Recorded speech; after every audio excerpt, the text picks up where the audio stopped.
कुंभकर्ण हिंदू पौराणिक कथाओं में एक महान राक्षस दैत्य के रूप में प्रस्तुत किया जाता है। उनकी कहानी महाकाव्य रामायण में विस्तार से बताई गई है। यहाँ कुंभकर्ण की कहानी का संक्षेप में वर्णन किया गया है। कुंभकर्ण रावण का भाई था। वह एक प्राचीन राक्षस थे जिन्हें वरदान मिला था कि वे अनवरत निद्रा कर सकेंगे। इसलिए उन्हें कुंभकर्ण, कुंभ का अर्णव नाम दिया गया था, क्योंकि वे एक दिन और रात तक नींद में रह सकते थे।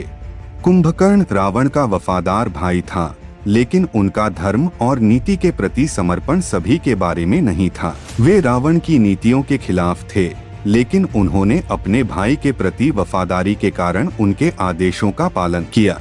कुंभकर्ण ने राम और लक्ष्मण के वनवास के दौरान रावण के आदेश पर उन्हें विजयी बनाने के लिए लड़ने की कोशिश की। उन्होंने राम और लक्ष्मण के साथ द्वंद्व युद्ध किया और कठोर योद्धता दिखाई। हालांकि वे राम के प्रति उनकी देवताओं और धर्म की प्रेम भावना को देखकर मुदित हुए और ब्रह्मास्त्र के बारे में चेतावनी देकर उन्हें वापस लौटने की सलाह दी। कुंभकर्ण की अंतिम लड़ाई राम के साथ हुई, जहां उन्होंने महाराजा दशरथ के शस्त्रों के आगे खड़ा होकर लड़ाई लड़ी। राम ने उन्हें एक विशेष ब्रह्मास्त्र से खत्म कर दिया, जिससे वह मर गए। इस प्रकार कुंभकर्ण रावण के महान और शक्तिशाली राक्षस भाई के रूप में प्रस्तुत किया जाता है, जिन्होंने अपने नीति और योद्धा कौशल से मशहूरी प्राप्त की। उनकी कथा रामायण का महत्वपूर्ण हिस्सा है और उन्हें राक्षसों के सर्वोच्च प्रतीक के रूप में जाना जाता है। कुंभकर्ण का वर्णन हिंदू पौराणिक कथाओं में मिलता है, जिसमें उनका विशाल और महान आकार बताया जाता है।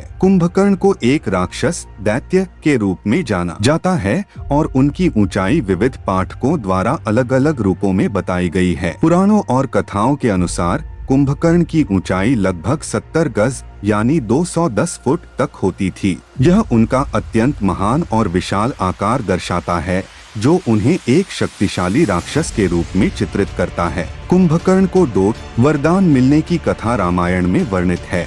यहाँ उस कथा की संक्षेप में वर्णन किया गया है। कुंभकर्ण और उनके भाई मेघनाद इंद्रजित रावण के पुत्र थे। एक बार रावण ध्यान में इतने विलीन हो गए कि उन्हें उठने का समय नहीं मिला। वह देवी ब्रह्माणी के आगे खड़े हुए और उनसे वरदान मांगने लगे। ब्रह्माणी उनके दर्शन से आकर्षित हो गईं और उन्होंने उन्हें एक वरदान दिया कि वे अनवरत निद्रा कर सकेंगे। इस प्रकार कुंभकर्ण को ब्रह्माणी ने उनकी इच्छा पूरी करके वरदान दिया कि वे एक दिन और रात तक निद्रा में रह सकेंगे। यह वरदान कुंभकर्ण के लिए एक दुर्लभ और प्रभावशाली वरदान था, जो उन्हें असाधारण शक्तिशाली बनाता था। इसके कारण उन्हें कुंभकर्ण नाम दिया गया, क्योंकि वे अनवरत निद्रा में रह सकते थे। इस वरदान के कारण ही कुंभकर्ण राक्षसों के बीच में विख्यात हुए और उनका योग्यतापूर्ण योद्धा बना।